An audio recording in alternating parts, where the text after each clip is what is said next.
प्रेम नगरिया के प्रेम के समधि, प्रेम नगरिया के प्रेम के समधि। हाँ जी प्रेम से करी रिश्तेदारी जी, हाँ जी प्रेम से करी रिश्तेदारी जी। प्रेम के लोटा प्रेम के गिलासिया, प्रेम के लोटा प्रेम के गिलासिया। हाँ जी प्रेम से हाथ धोआई जी, हाँ जी प्रेम से हाथ धोआई जी। प्रेम के चावल प्रेम के पुड़िया, प्रेम के चावल प्रेम के पुड़िया। हाँ जी प्रेम से भोग लगाई जी, हाँ जी प्रेम से भोग लगाई जी।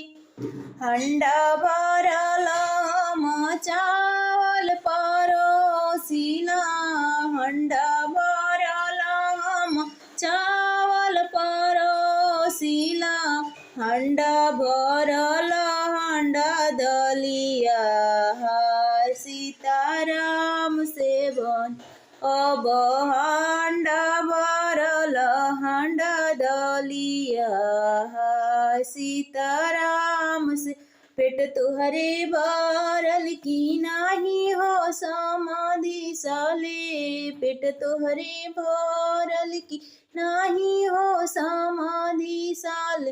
अब दत्तवा थरियवा दबले जाल हाय सीताराम से। अब दत्तवा थरियवा दबले जाल हाय सीताराम से। गरमी का मेवा अनरसा है जी, गरमी का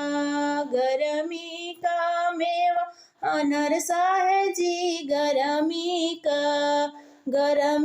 का कौशल के दीदी अस घर मैली तस घर मैली।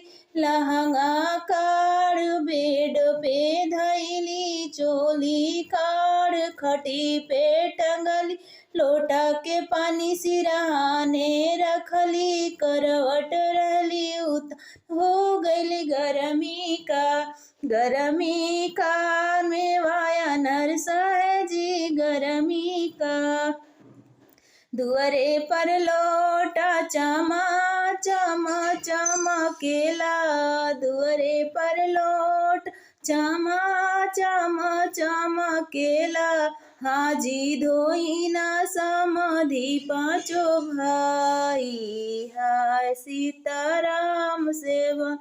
हाजी धोई ना समाधि पाँचों भाई हाय सीताराम सेवन। थाल भरल हम चावल परोसिला, थाल भरल हम चावल परोसिला। हंडा भरल हंडा दलिया हाय सीताराम से। अब हंडा भरल हंडा दलिया हाय सीताराम सेवन। पेट तुहरे भरल की नाही हो समाधि साले, पेट तुहरे भरल की नाही हो समाधि साले। दांतवा थरियवा दबले जाल हाय सीता